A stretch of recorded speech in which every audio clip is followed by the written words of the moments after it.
This is Inside Indiana Business Radio for the afternoon of Wednesday, January 3rd, 2024. I'm Kate Sharon. A network of South Bend charter schools are making a pitch to take on South Bend's closing Clay High School. Officials with the Career Academy Network notified the South Bend Community School Corporation in early December of their hopes to use a state law that allows charter schools to buy or lease an underused public school building for $1. South Bend Superintendent Todd Cummings. So we did receive a letter last week notifying us of their intent, and that is like any charter school in Indiana would be able to do that.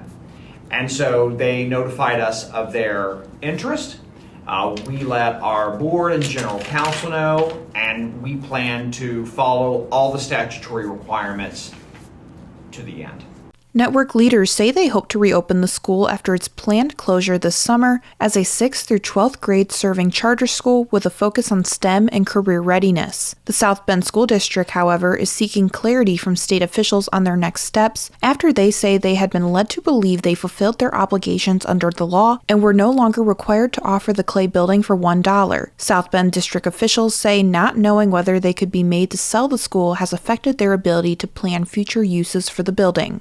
The Indiana Pacers have signed a sponsorship deal with Fishers-based tech startup SpokeNote that will put a QR code on the team's jerseys, a first among major sports franchises. At Wednesday's home game against the Milwaukee Bucks, the Pacers will debut their new SpokeNote patches, which are affixed to the left shoulder of each jersey and feature the company's logo below a blocky black and white QR code, which the company calls a SpokeNote code. No other pro basketball, baseball, football, or hockey team has ever had a QR code on its jersey until now, the Pacers said in announcing the deal on Wednesday.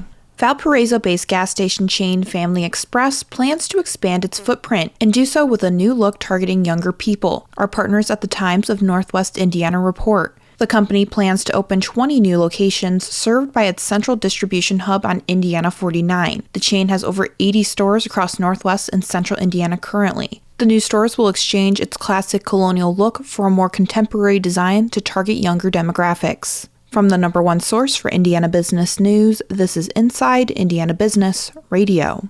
Whether it's a new hire or a noteworthy promotion, IIB's Bigwigs and New Gigs serves as a platform to promote your team. Our revamped offering includes being featured on both the newly redesigned newsletter and at InsideIndianaBusiness.com. Subscribers to the Business News subscription save $10 off every listing. Plus, you can save $100 by bundling your submission to IIB with the Indianapolis Business Journal or the Indiana Lawyer. More at InsideIndianaBusiness.com. Union workers at the fourth largest manufacturing employer in the Indianapolis area say they're prepared to go on strike if their demands aren't met. IIB's Alex Brown has the story.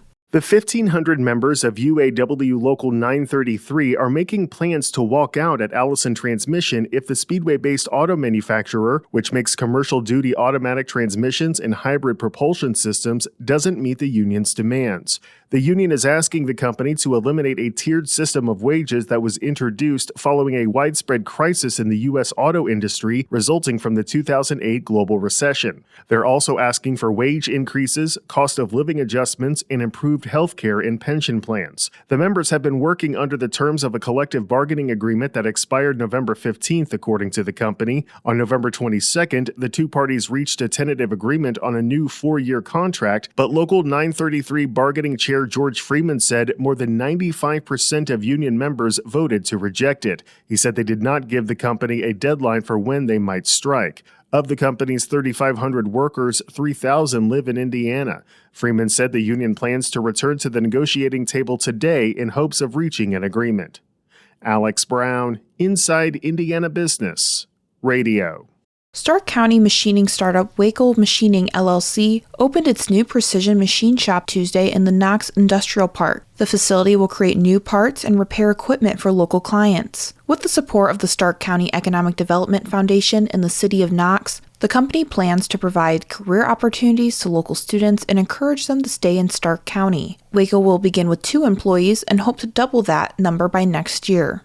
The Indiana Republican State Committee filed an amicus brief last week supporting a law that limits who can run under major party banners in Indiana. The Indiana GOP said the law poses a, quote, modest test that weeds out candidates who are not actually affiliated with the party. U.S. Senate candidate John Rust is challenging the statute because it prevents him from filing as a Republican against party favorite Jim Banks, a U.S. representative. The 2021 law bars primary ballot access unless a candidate's two most recent primary votes match the party they wish to represent, a measure that Marion County Superior Judge Patrick Dietrich ruled was unconstitutional in December. The ruling and injunction was a win for Rust, who wouldn't qualify for the ballot because of the two primary rule. Banks and Rust are seeking to succeed U.S. Senator Mike Braun, also a Republican, who is pursuing the governor's office in the 2024 cycle.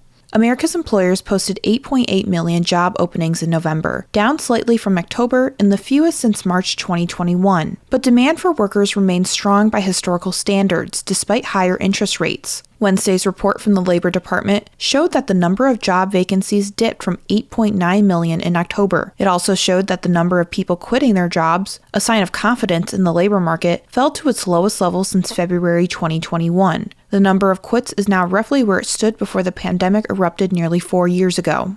The new season of the Business and Beyond podcast with Gary Dick, presented by PNC, begins next week. Until then, catch up on the latest episodes wherever you get your podcasts. I'm Kate Sharon for Inside Indiana Business, Radio on Demand.